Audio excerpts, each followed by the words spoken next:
Fala galera, como é que estamos? Espero que estejam todos bem.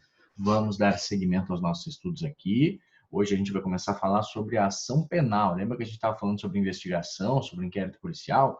O inquérito policial ele é um meio para que o Ministério Público forme a sua convicção acerca da eventual existência de um fato possivelmente criminoso e que, com base nisso, caso ele se convença de que existe plausibilidade naquela investigação, ele ofereça uma denúncia, dando início à ação penal. Lembrando também que existem alguns casos em que não se oferece denúncia, mas sim queixa-crime. São os casos das ações penais privadas, que a gente vai ver mais para frente, nas quais a titularidade do exercício do poder de punir, do ius puniendi, é da vítima e não do Estado. Mas a regra geral as ações penais são públicas, ou seja, é o Ministério Público quem deve oferecer a denúncia, quem deve dar início ao processo penal, tá? Só para a gente recapitular, então, o Ministério Público, ele recebe aquela investigação, aquele inquérito que a gente está falando, né? O inquérito é feito e aí ele vai, caso se convença, oferecer uma denúncia e essa denúncia vai dar início à ação penal e é aqui que nós estamos. Eu estou procurando a minha caneta aqui, galera. Deixa eu ver se eu acho. Não sei que fim deu. A caneta que eu risco aqui. Bom, sei lá. Vamos seguir sem a caneta então, né? Vamos ver, vou pegar uma tampa de caneta aqui. Vamos ver se vai dar certo. Acho que não, mas vamos tentar. Vamos ver. Não, óbvio que não deu certo, né? Vamos lá, vamos sim então. Galera, então é o seguinte. O que é ação penal? Olha só, conceitos preliminares. O exercício do poder dever de punir, ou o ius puniendi, é exercido por meio de um processo, cujo início ocorre pelo exercício da ação penal. Então, olha só, nós estamos vendo aqui as investigações, tá? Aqui nós temos o inquérito policial. O inquérito policial, ele reúne elementos de informação, elementos de investigação, ele não gera, em regra, aqui elementos de prova, a não ser das provas irrepetíveis, aquelas que não podem ser feitas novamente no âmbito do processo. E o direito ou melhor, o poder de ver alguém punido pela prática de um fato criminoso, ele é exercido pelo Ministério Público, mas ele somente deve ser exercido dentro de um processo. O Ministério Público não pode pegar uma pessoa e jogar essa pessoa na cadeia para fins de cumprimento de pena, sem que haja o estabelecimento de um processo, sem que seja observado o devido processo legal. E caso, ao final desse processo, seja verificada uma hipótese de responsabilidade penal, ao sujeito é aplicada a pena, tá? Só para a gente entender, então, o exercício do ius puniendi, ele ocorre por meio da tramitação processual e esse processo ele tem início com o exercício da ação penal. Ou seja, o Ministério Público oferece aqui uma denúncia, ou a vítima, no caso de ação penal privada, uma queixa-crime, e, uma vez recebida essa denúncia, se instaura o processo penal. No entanto, não pode o Ministério Público começar um processo de qualquer forma, de qualquer maneira, sem que existam elementos suficientes para tanto. Quais são esses elementos suficientes para tanto? É o que a gente chama de condições da ação penal. Significa que é necessária a presença de algumas circunstâncias, de alguns fatores que permitam o deslinde do processo. Por quê? Porque, galera, pensa só. Imagina se qualquer pessoa pudesse responder um processo por um mero capricho do Ministério Público. Imagine vocês que vocês, qualquer dia, são denunciados num processo criminal, sem que nunca tenham feito nada, sem que exista mínimos elementos probatórios contra vocês. Isso é absolutamente desarrazoado. Se um promotor não vai com a cara de vocês, ele não está legitimado a oferecer uma denúncia sem que essa denúncia esteja embasada em alguma coisa. Caso ele assim proceda, eu vou denunciar o Felipe porque o Felipe é meu inimigo, eu não gosto dele, não vou com a cara dele. O juiz vai rejeitar essa denúncia. Por quê? Porque não estão preenchidas as condições da ação penal. Então, o legislador, quando sistematizou esse ponto, ele deixou organizado de forma que a ação penal ela precisa de algumas condições para que ela seja de fato exercida, para que ela tenha de fato êxito. Se não houver a reunião dessas condições da ação penal, a denúncia deve ser rejeitada. O simples fato de o sujeito responder a um processo, galera, é algo muito danoso, é algo muito custoso, é uma pena praticamente. Imaginem vocês, estão aí estudando, se formando, cheio de planos, querem fazer concurso, tem um sonho, um plano de vida, um planejamento de vida, e no meio do caminho vocês se tornam réus em um processo criminal. Inegavelmente, isso vai afetar vocês de alguma forma. Inegavelmente, vocês vão ter prejuízos com isso. Seja pelo fato de ter que despender recursos para contratar um advogado, de perder noites de sono porque estão preocupados com o processo, eventualmente de não ser aprovado em algum concurso por conta da investigação de vida pregressa. Então, inegavelmente, o simples fato de você responder um processo causa dano, causa prejuízo para você. Por isso que isso deve ser feito, né? O exercício da ação penal deve ser feito de forma responsável. Vamos dar uma olhadinha aqui, ó. Artigo 395 do Código de Processo Penal. A denúncia ou queixa será rejeitada quando faltar pressuposto processual ou condição para o exercício da ação penal. Agora vamos dar uma olhadinha em algumas categorias preliminares, tá? Dentro aí das condições da ação penal, a gente tem a possibilidade jurídica do pedido. E agora a gente está fazendo uma abordagem desde uma perspectiva mais clássica, tá? Depois a gente vai dar uma olhada desde uma perspectiva mais moderna no âmbito doutrinário. Então, a possibilidade jurídica do pedido, o que é?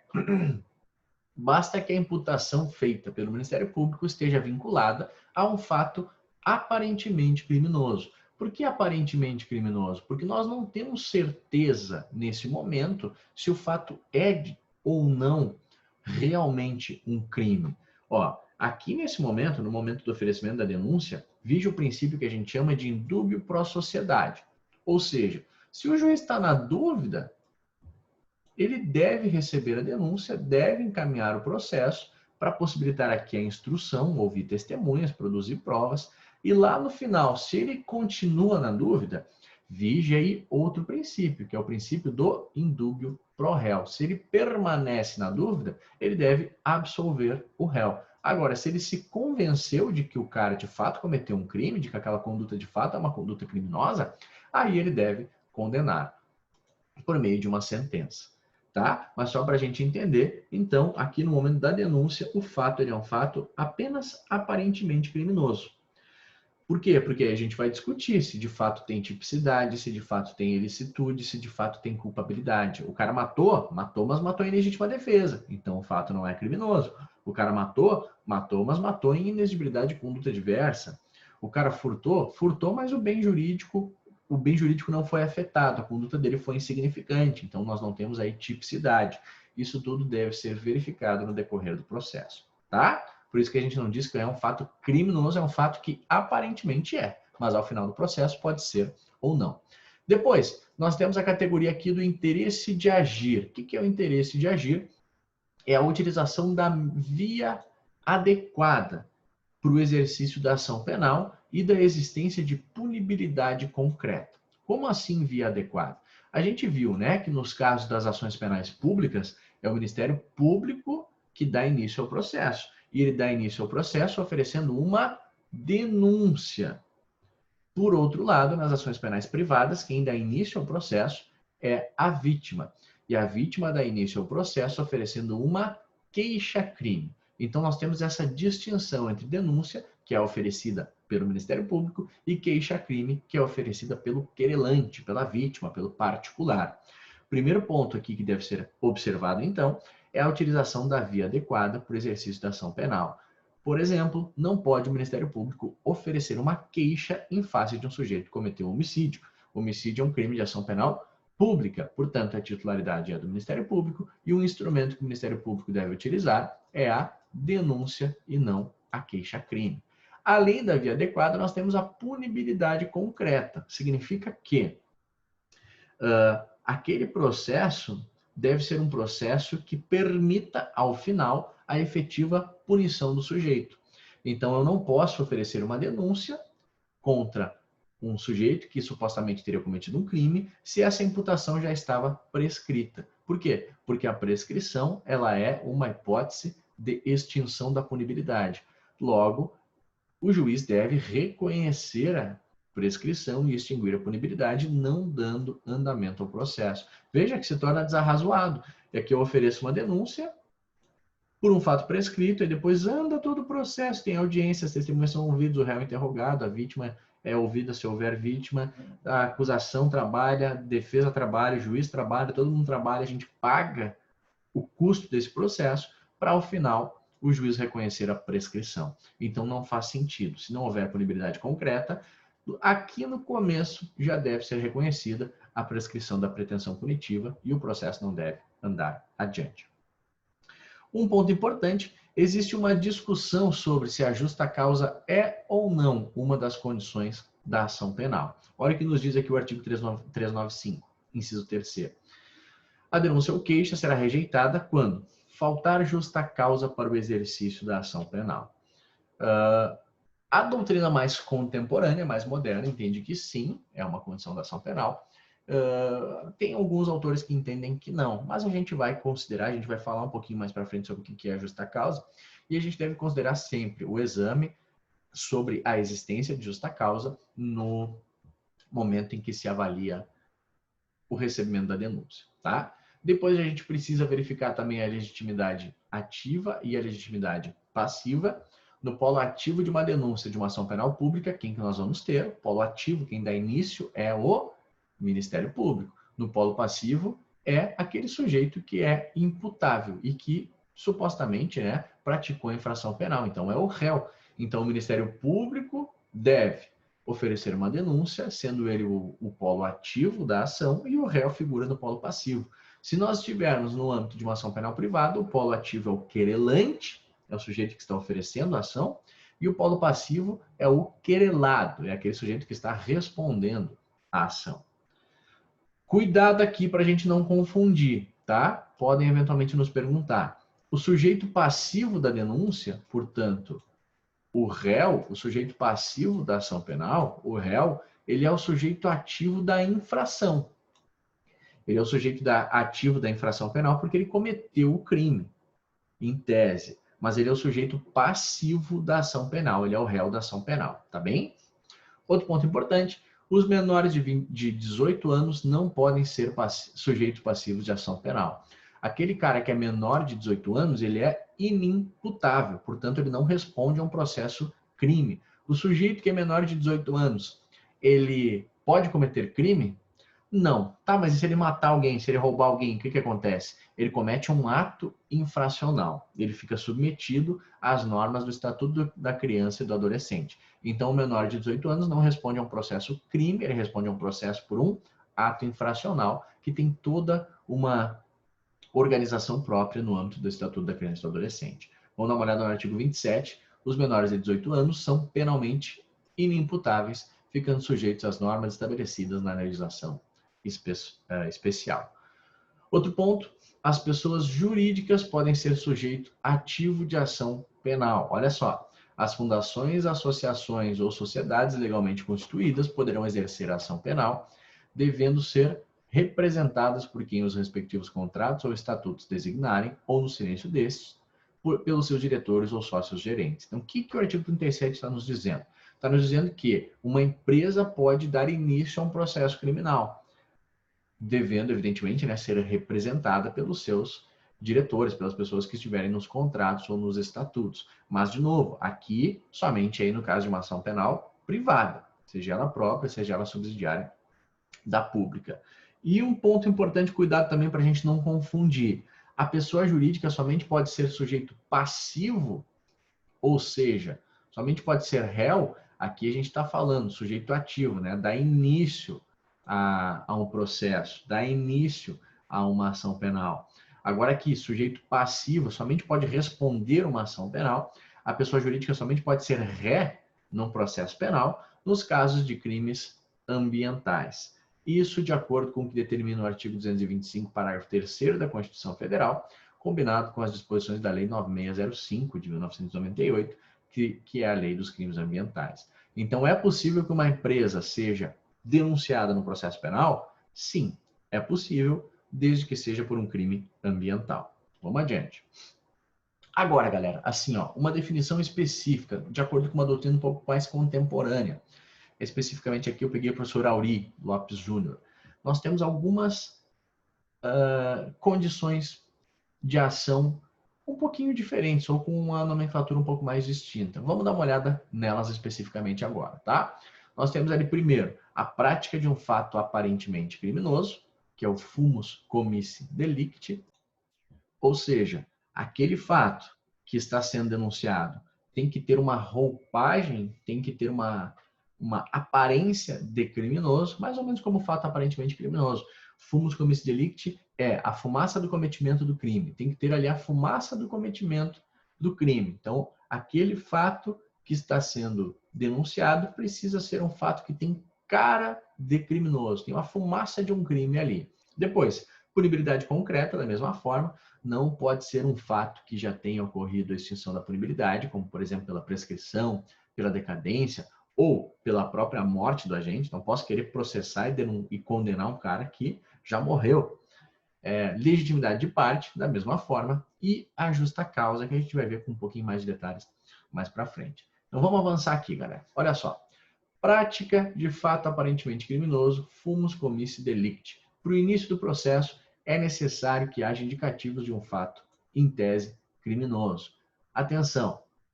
Caso esteja provada a existência de uma causa justificante, que é uma excludente de ilicitude, a legítima defesa, o estado de necessidade, o estrito cumprimento do dever legal, o exercício regular do direito,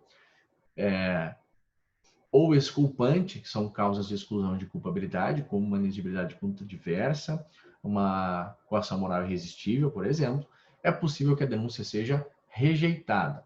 Ou, se o juiz possibilitar o oferecimento de resposta à acusação e após a resposta à acusação se convença da existência de uma justificante ou de uma exculpante, o juiz pode absolver o réu sumariamente. Então, o que isso está nos dizendo? Por que isso é significativo?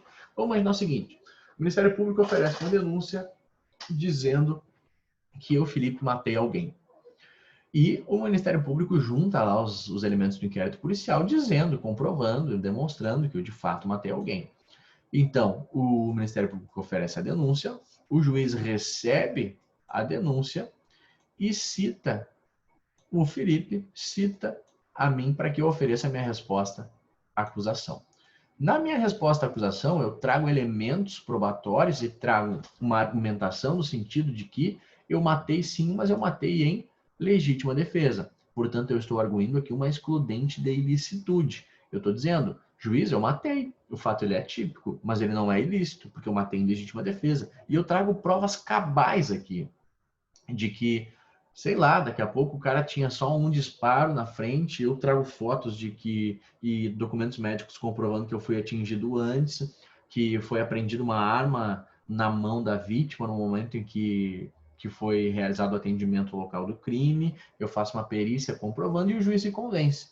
Então o juiz pode me absolver sumariamente, porque aquele fato não tem mais aparência de fato criminoso. Por quê? Porque se excluiu a ilicitude. E o que eu preciso para um fato criminoso? Eu preciso de tipicidade, eu preciso de ilicitude e eu preciso de, culpabilidade. Eu excluindo a ilicitude, eu retiro o caráter criminoso do fato. Aqui eu fiz após a resposta à acusação, tá? Portanto, é a absolvição sumária do artigo 397. Mas o juiz pode fazer isso direto. O Ministério Público oferece a denúncia e o juiz, antes mesmo de citar o réu para responder a acusação, já se manifesta. Essa denúncia não é viável, portanto, eu rejeito a denúncia. O fundamento aí é o artigo 395 do Código de Processo Penal. Tá, galera? Qualquer dúvida vocês vão me perguntando, tá? Vamos adiante.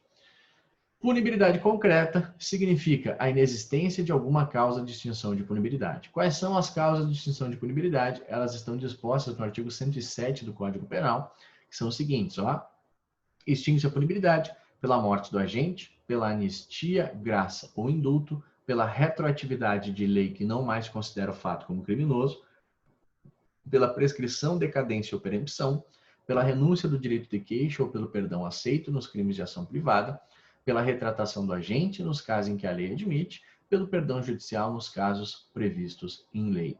Então, eu não posso oferecer uma denúncia, aliás, eu até posso, mas o juiz deve rejeitá-la pela inexistência de punibilidade concreta por um fato em relação ao qual já houve a prescrição ou a decadência. Então, prescrição, o Ministério Público passou tanto tempo sem dá andamento àquele fato que houve a extinção da punibilidade pelo decurso do prazo prescricional. Ou decadência. Eu tinha 6 meses para oferecer a queixa-crime contra a vítima e eu ofereço no 8º mês. Decaiu o direito de queixa, portanto, deve o juiz rejeitar a minha queixa-crime. Tá, galera? Adiante. Legitimidade de parte, conversamos um pouco aqui, né? Não há muita distinção sobre aquelas categorias mais clássicas.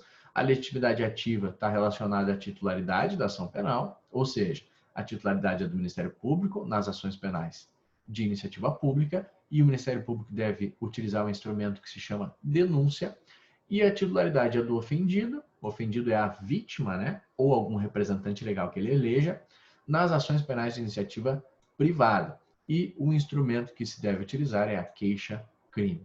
Depois nós temos a legitimidade passiva, é aquela que decorre da autoria do injusto típico, ou seja, da autoria do fato típico ilícito e culpável. Então, na verdade, o réu é aquela pessoa contra a qual é exercida a pretensão acusatória e deve ter integrado a situação jurídica e de direito material que se estabeleceu com o delito, autor, vítima. Então, a legitimidade passiva está relacionada à autoria delitiva e deve observar os limites da culpabilidade. Ou seja, o sujeito passivo, a legitimidade passiva, é daquele que cometeu o crime. Se for ele imputável. Por exemplo, se eu for menor de 18 anos, aí eu não cometi crime, eu cometi um ato infracional, eu não posso responder um processo criminal, mas sim um processo referente a uma medida socioeducativa, um ato infracional. Vamos adiante. Depois nós temos a justa causa, galera. A justa causa deve servir como um antídoto de proteção contra o abuso do direito. Então, uma condição de garantia contra o uso abusivo do direito de acusar. Lembra que a gente estava falando que eu não posso ser réu em um processo criminal, eu não devo ser réu em um processo criminal por um capricho do Ministério Público, por um fato que não está adequadamente investigado, por um fato em relação ao qual não existem provas suficientes de que eu cometi, uma autoria, a materialidade não está suficientemente ilustrada. É necessário que o poder de punição seja exercido com muita responsabilidade, para evitar qualquer abuso do direito de acusar. Então, a justa causa se identifica com a existência de uma causa jurídica e fática que legitime e justifique a acusação e, claro, né, a intervenção penal. Essa causa jurídica e fática está relacionada com 2 fatores. Então, o primeiro é a existência de indícios razoáveis de autoria e materialidade, e o segundo é o controle processual do caráter fragmentário da intervenção penal. Como assim? Vamos ver 2 exemplos. Primeiro, existência de indícios razoáveis de autoria e materialidade. Se eu estou diante de um crime de roubo ou um crime de latrocínio, é um crime grave.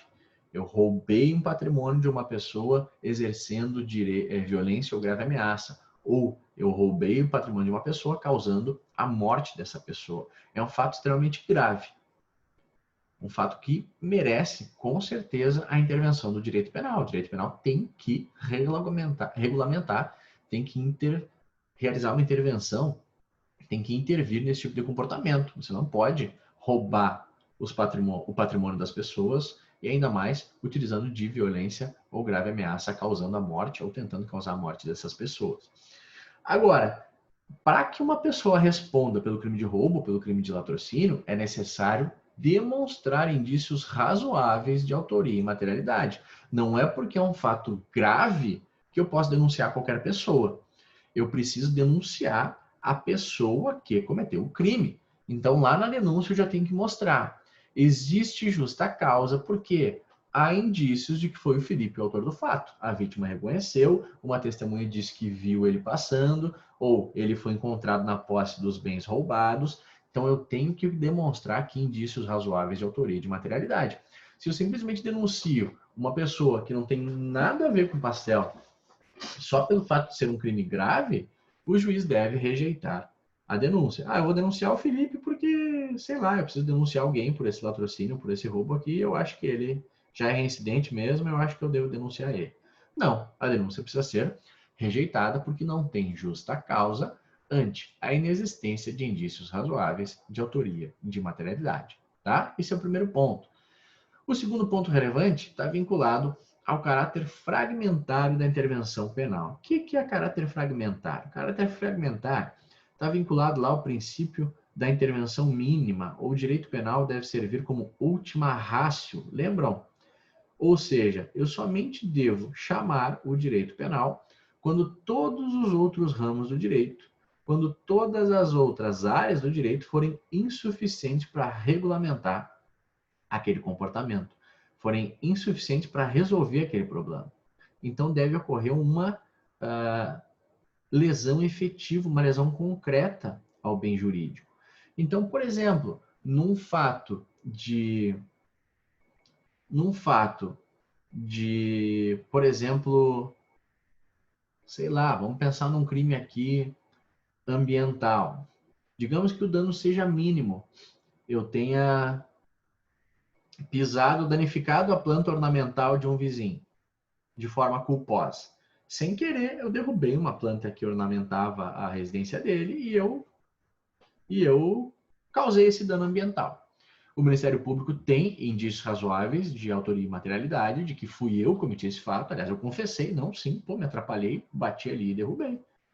Agora, eu preciso usar o direito penal para essa circunstância, para esse conflito, para essa celeuma, ou eu posso utilizar outra área do direito? Eu posso, sei lá, implementar ali uma obrigação de reparação de danos ao meu vizinho e ainda o recolhimento de uma multa em face de um fundo para proteção ambiental, do IBAMA. O direito administrativo, o direito civil podem regulamentar essa situação de forma melhor do que o direito penal? Caso a resposta seja afirmativa, desde a minha perspectiva, eu reconheço que não há necessidade, então, de intervenção penal. Eu posso resolver o problema por outras formas, por outros meios.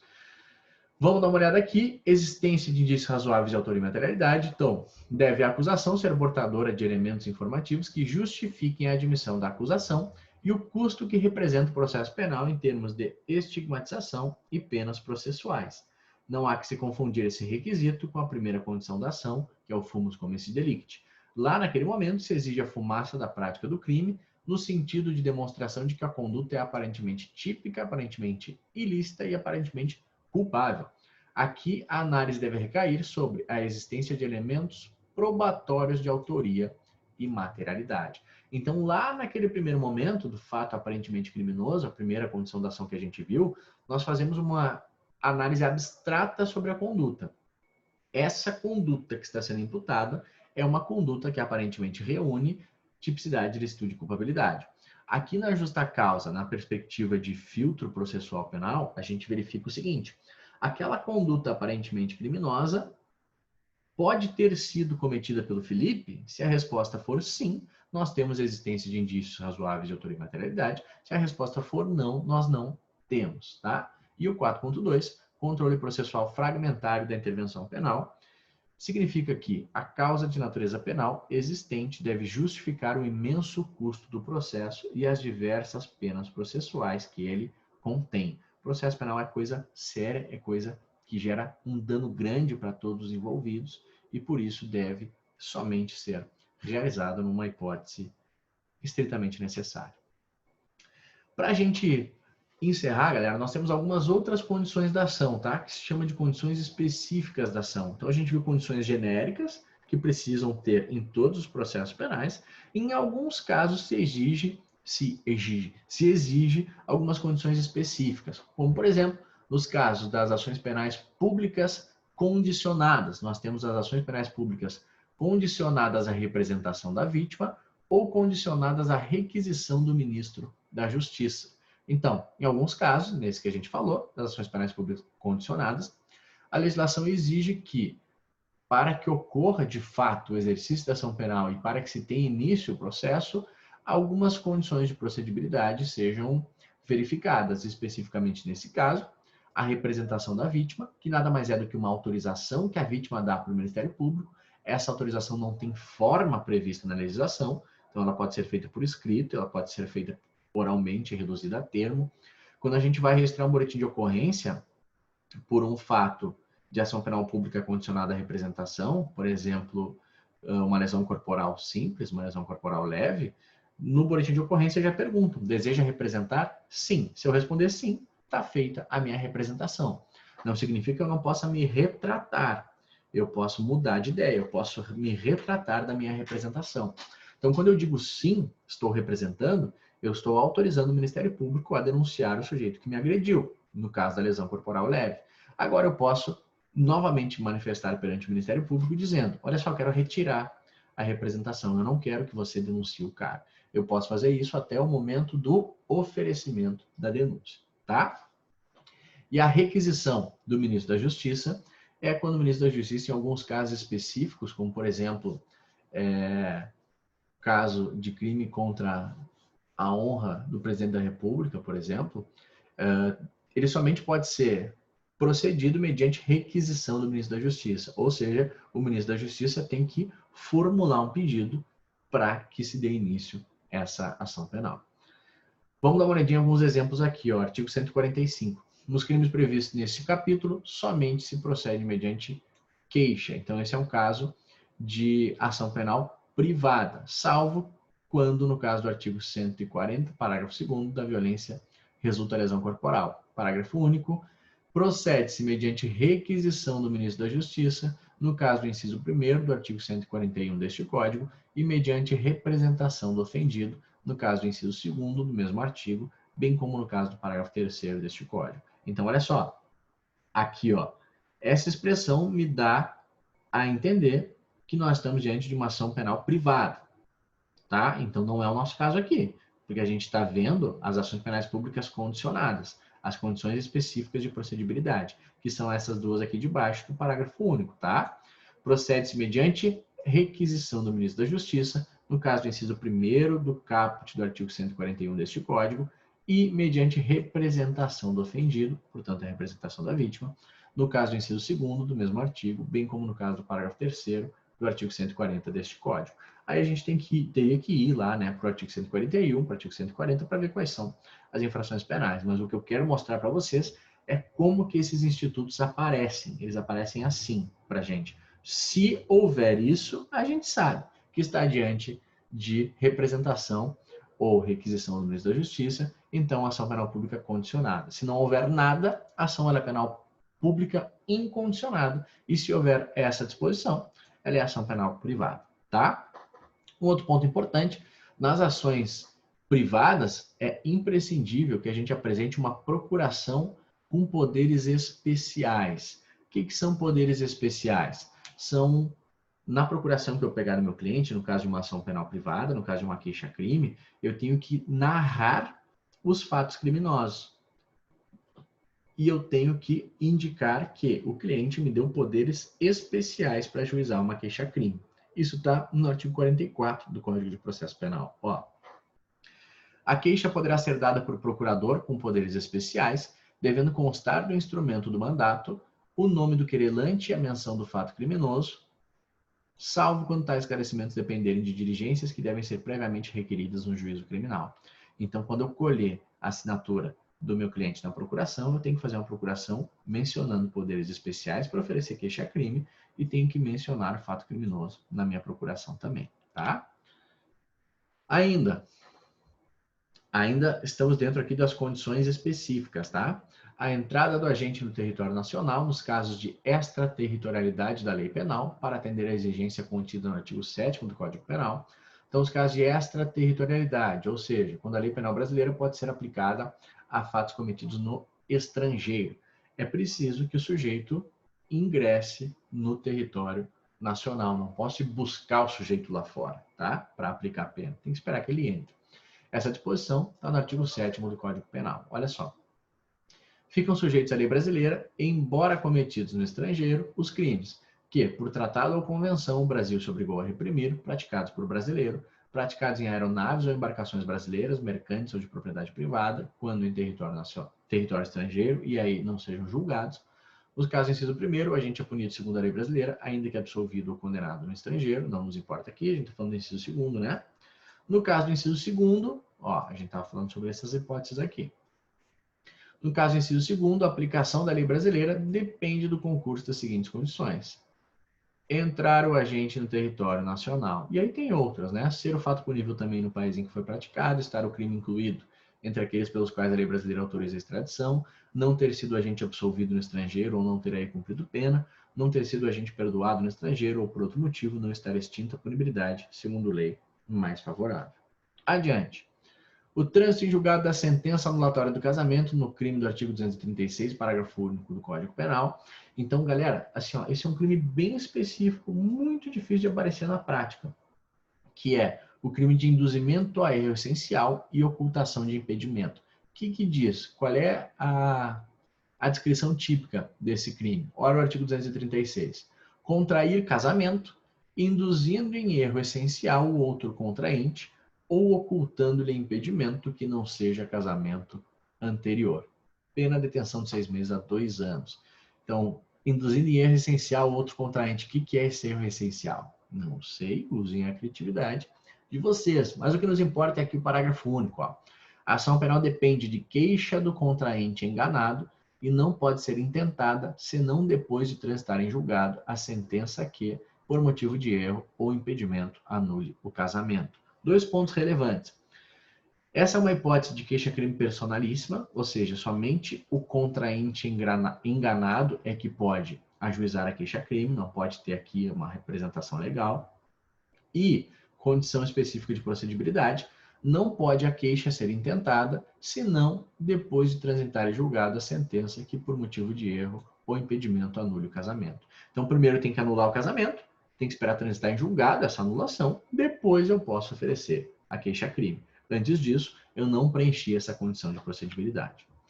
Adiante. Prévia autorização da Câmara dos Deputados nos crimes praticados pelo presidente ou vice-presidente da República, bem como pelos ministros de Estado, nos termos do artigo 51, inciso 1º da Constituição Federal, que diz o seguinte: compete privativamente à Câmara dos Deputados autorizar por 2/3 de seus membros a instauração de processo contra o presidente, o vice-presidente da República e os ministros do Estado.